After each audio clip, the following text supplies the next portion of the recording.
kung gusto nyo yung ganitong klaseng halaman, huwag na kayong bumili ng ano, huwag na kayong bumili ng mga halaman. Pumutol na lang kayo. Kung may makikita kayo dyan, ibabad nyo lang, kahit na ganito lang kaninipis, na kung makikita nyo to, oh, ganito lang kanipis, yan oh, parang ano lang to, ang size lang nito mga kapanyero, parang stick ng barbecue, yan oh, tapos magkakaugat na siya, yan oh, diba?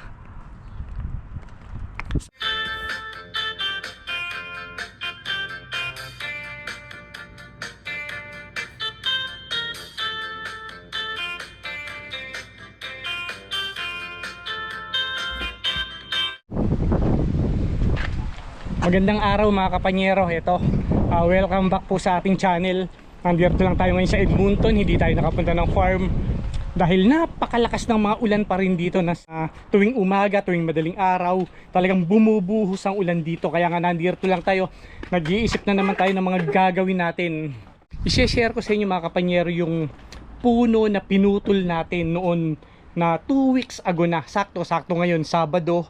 Saktong-sakto na 2 linggo na kaninang umaga, chinek ko siya, tinignan ko kung may ugat na, 'di ba? Nagpapaugat nga tayo ng mga sanga na nanggaling dito sa condo park namin dito na pumuputo lang tayo, na na-share ko rin to sa mga nauna nating video. Kaya nga chinek ko rito, may ugat na.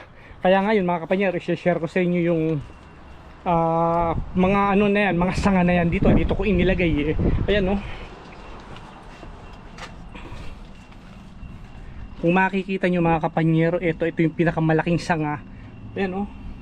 Kung makikita nyo yung mga ugat na yan na naglalabasan na, yung mga puti-puti na yan. Ayan oh. Ito malaki to. Ayan na.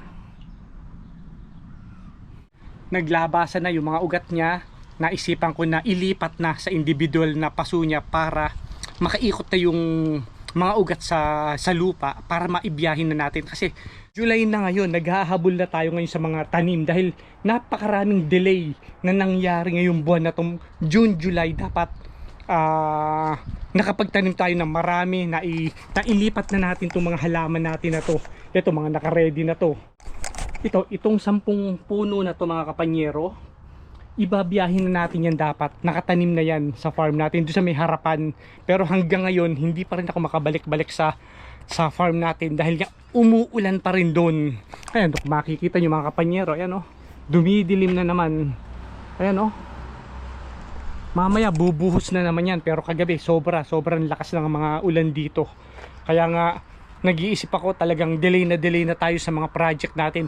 Yung pergola, yung kusina natin, hindi pa rin tayo makapagdala-dala, hindi pa rin tayo makapagsemento kasi sunod-sunod pa rin ang ulan. So ito mga kapanyero, nakabili na rin ako rito ng mga kahoy. Puputol-putulin na lang natin to para isang project din yan na gagawin natin doon, para yung sa side ng pergola, yung lalagyan natin sa gulong na paiikutan natin, para parang pang landscape design din yun, di ba? Yan, nakabili na rin tayo. Iyan yung mga gagawin natin ngayong araw na to. Kumbaga yun yung project natin. Wala man tayo sa farm, nandito lang tayo sa Edmonton, nakakagawa pa rin tayo ng project, di ba? Para nga, di ba, alam nyo naman na nasabi ko rin to sa mga dati nating video na lahat ng materyales, lahat ng mga project natin dito ko ginagawa, dito ko pinuputol-putol kasi nandito yung kuryente, nandito yung mga materyales, dinadala ko lang doon ko ina-assemble na parang Lego, ganon. Kaya ito yung isa sa mga project natin. Puputol-putulin na natin yan mamaya para madala na natin na sana bukas makapunta tayo sa farm, dahil nga talaga totally talagang kulang na tayo sa oras. Okay lang sana na June, July, nag-uulan siya, tapos yung summer niya, yung talagang mainit niya, August, September, okay din yun. Kumbaga na-adjust lang. Sana ganun ang mangyari. Pero nung mga 2 taon na yata, 2 taon, 3 taon nang nakakalipas, para naalala ko na hindi ganong nag-snow rito, na parang tinatawag naming walang white Christmas dito sa Edmonton, dito sa Alberta, na talagang totally na nag-snow siya, tapos sandali, ilang oras lang nalulusaw na kagad siya. Ganun yung nangyari. May pangyayaring ganun na sana ngayong taon na to ma-adjust man lang sana yung weather natin, na abutin sana ako ng hanggang October na paggagawa sa farm natin, mas maganda, di ba? Kahit na ma-delay tayo ngayon, basta hanggang October makagawa tayo, mas maganda yon, di ba? Kaya yan, nakita nyo naman yung mga kalat natin, sabog-sabog.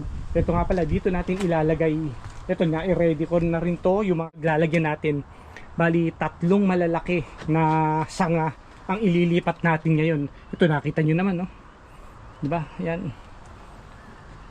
Kaya yan, mga kapanyero, ilipat muna natin itong mga sanga na to para makatubo na siya. Mag-iintay ulit tayo ng mga 2 linggo o hanggang 3 linggo bago natin mailipat sa farm natin itong mga sanga na to. Kasi ilalagay natin, itatanim natin to doon sa area na hindi pa nalilinisan. Kasi nga, di ba, tambak lang tayo ng tambak ron, lagay lang tayo ng lagay. Kung ano yung mga pwede natin ilagay na halaman, lagay lang ng lagay. Kung ano yung tumubo, kung ano yung mauna, yun na yun. Tapos saka na tayo, mas napakadali kasi na magtanggal ng puno kaysa magpatubo. Yun yun ang nasa isip ko, yun ang parang yun ang iniisip ko ngayon, na magkaroon ka lang ng chainsaw kung kailangan mo tanggalin, lagariin mo, mas madaling magtanggal, di ba? Kung makikita niyo naman, ito yung mga pinatubo natin na mga halaman, ayan, mga naka-schedule na kung saan yung mga ilalagay natin yan. Pagbalik natin sa farm, hukay lang tayo ng hukay kung saan natin yung mga pwesto na pwedeng ilagay yan. Tsaka na, bahala na sa mga susunod na panahon kung makasurvive siya, hindi man siya makasurvive, at least inilagay na natin dun, di ba? Ayan, kung makikita nyo, umaaraw nga siya pero dumidilim naman sa area na yun, no? Ayan, eto pa, madilim na yan. Mga ilang oras lang yan, mga kapanyero, bubuhos na naman yan ang ulan dito. Kaya ganun ganun yung mga sitwasyon dito ngayon. Kaya ang hirap din.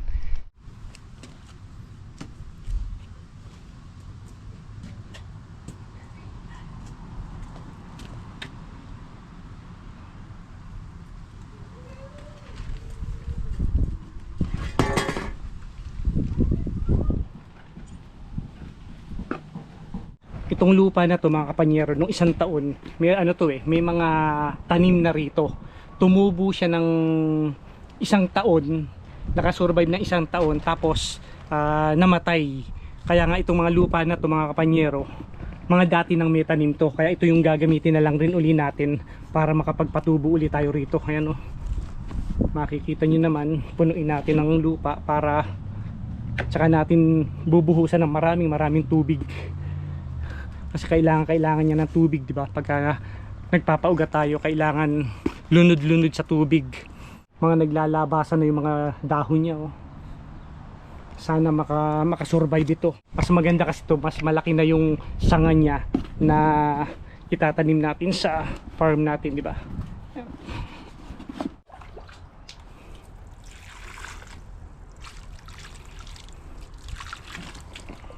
Sa mga oras na to, umuulan ngayon sa farm kasi yun din naman ang kagandahan namin dito, na dito sa Canada, at least nalalaman natin yung sitwasyon ng isang lugar kung umuulan ba doon o umaaraw. Kaya nga palagi ako nagche-check, kagabi pa nagche-check ako kung mababago ba, hindi na bago. Halos 80% ang chances na pag ulan doon, meron pang kulog kidlat na mangyayari doon ngayon sa mga oras na to. Kasi anong oras na? 5 o'clock na ng hapon. Ngayong pagtatanim ko na to, 5 o'clock na ng hapon to. Kung makikita nyo naman, mga kapanyero, at least na to, halos 3 feet na ang taas nito kapag itinanim natin to at nakasurvive sa farm natin. Malaking advantage na kagad kasi malaki na siya, di ba? Tapos libre lang rin, pinutol ko lang din to sa halaman dito. Kumuha lang rin naman ako ng sanga na ganito. At least wala tayong katalo-talo na gastos, di ba? Yun naman ang lagi kong sinasabi, na ayoko nang bumili ng mga halaman. Kumbaga, hanggat maaari, magpatubo na lang tayo, gumawa na lang tayo ng paraan para makatipid. Dahil sobra ang mahal, sobra ang taas ng presyuhan ng mga halaman dito. Kaya yan, mga kapanyero, at least nakapagtanim na tayo ng isa.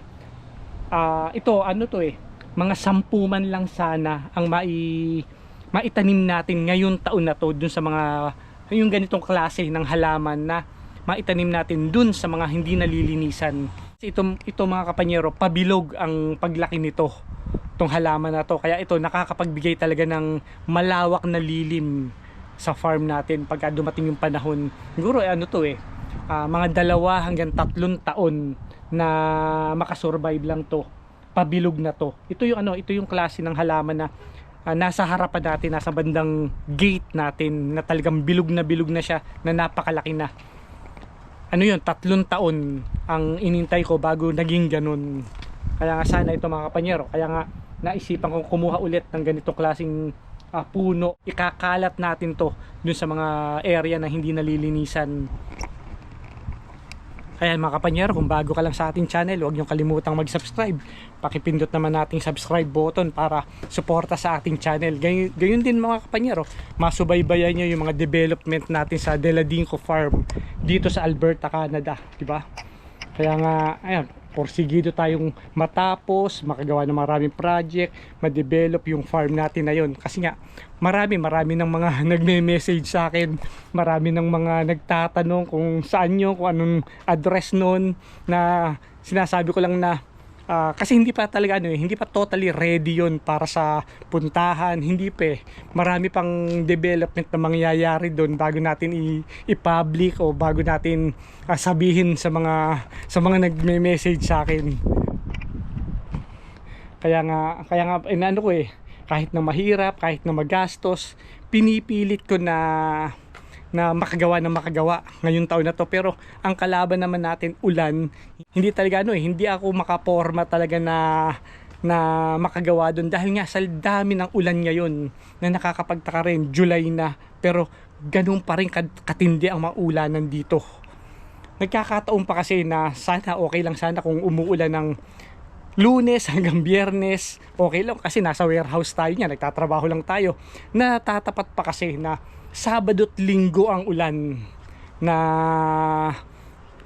nangyayari. Pero hindi lang naman ako ang apektado sa mga time na to, dahil yung mga nagka-camping, yung mga nag-out of town na mga kasamahan natin, mga tropa natin, yun din ang nagiging problema nila, na puro ulan, napakalamig sa gabi pagka nagka-camping sila.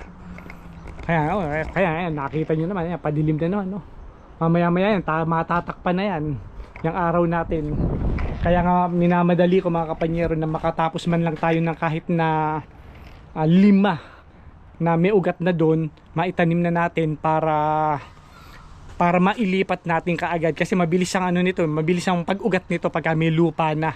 Dahil ito na experience ko na, garantisado ko na tong puno na to na sandaling-sandali lang gagapang kaagad ang ugat nito once nalagyan ng lupa. Kaya mga kapanyero, nakagawa tayo ng 6 na malalaking sanga dito, di ba? Ayan.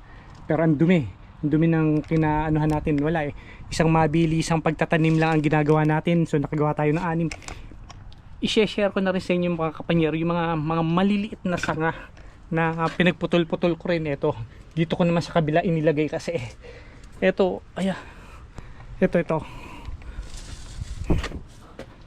yan. Kung makikita nyo mga kapanyero, mas maganda ang pagkaugat nito, yung mga maliliit. Ayan kung makikita nyo, ayan yung mga ugat nya. Ayan Ayan, kung makikita nyo yung mga pula na yan, ang biglang haba nya. Kaya nga ang gagawin natin mga kapanyero, itutusok na lang natin sa mga gilid-gilid nito para mabuhay na rin, magsama-sama na sila sa isang paso, sa isang taniman. Pero inaano ko kasi mga kapanyero, mga 10 man lang sana na maikalat natin. Kaya nga naghahanap ako ng mga maliliit na paso para dito sa mga maliliit na sanga na to, para madami tayo mailagay. Yan yung sa yung sa harapang sa entrance gate natin, na yun yung isa sa mga pinakamalaking puno natin dun. Ganito ko lang siya itinanim. Parang sa ganito lang rin. Yan 3 years ago. 3 to 4 years, mga 3 taon lang yun. Ganong kabilis. Kaya nga ito, ini-expect ko to mga 2 taon lang sana. Bumilog na siya. itong mga bagong tanim natin na to, kasi medyo malalaki na to eh. Kaya yan mga kapanyero, tapusin ko lang itong mga ginagawa natin na to para makapagputol na tayo dun sa mga kahoy na dadali natin bukas. So na-share ko lang sa inyo to na itong ganitong klaseng halaman, ibabad lang ito ng 2 linggo sa tubig, ganyan na ang magiging resulta. Kaya nga ito mga kapanyero, yung presyo nito na malalaki, na halos kalahati ko hanggang dibdib ko doon sa mga binibila natin sa Kiwi or dito sa Home Depot, nagkakahalaga rin ito ng $60, 59 something eh.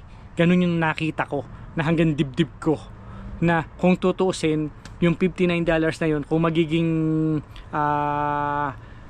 kung magtitipid ka, kung mag-iisip ka, kukuha ka lang ng sanga, ibababad mo lang ng 2 linggo, magkakaugat na, makakatipid ka na ng $59. De lalo pa mga kapanyero kung yung mas malalaki nito, nasa 100 din ang presyuhan. Kaya nga ito, sineshare ko lang sa inyo na dito sa mga taga Edmonton, na kung gusto nyo yung ganitong klaseng halaman, huwag na kayong bumili huwag na kayong bumili ng mga halaman. Pumutol na lang kayo. Kung may makikita kayo dyan, ibabad nyo lang, kahit na ganito lang kaninipis, na kung makikita nyo to, ganito lang kanipis, yan o, parang ano lang to, ang size lang nito mga kapanyero, parang stick ng barbecue, yan o, tapos magkakaugat na siya, yan o, diba? So 2 linggo lang, ang laking katipira, di ba? Eh kung makakakuha kayo ng 10 o 20 sanga na maliliit, eh di gano'n na yun na matitipid nyo, di ba? Siyempre kailangan maging wise rin tayo rito sa Edmonton, sa Alberta, kung saan tayo makakatipid, dun tayo, di ba? Lalong-lalo na yung mga nagga-garden, mga nagla-landscape na pag-garden, na mga nagdi-DIY na gusto nyo makatipid kayo, ganito na lang ang gawin nyo. Yan o.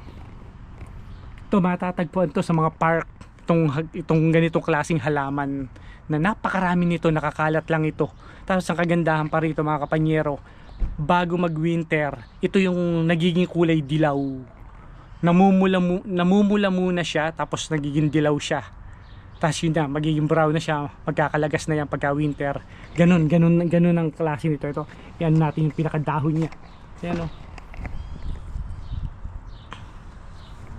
Yan, ganitong klase na napakadaling ipaugatin. Kaya yan mga kapanyero, na-share ko lang sa inyo kung saan kayo makakatipid ng paghahalaman. Yan, lahat na yan mga kapanyero, kung makikita nyo yung lahat na yan, puro patubo lang yan, puro DIY lang ang ginawa ko dyan. Kaya nga isineshare ko lang rin sa inyo kung paano yung mga ginagawa kong pagpapaugat dito na para makatipid, di ba? Kaya yan mga kapanyero, maraming salamat, hanggang sa muli.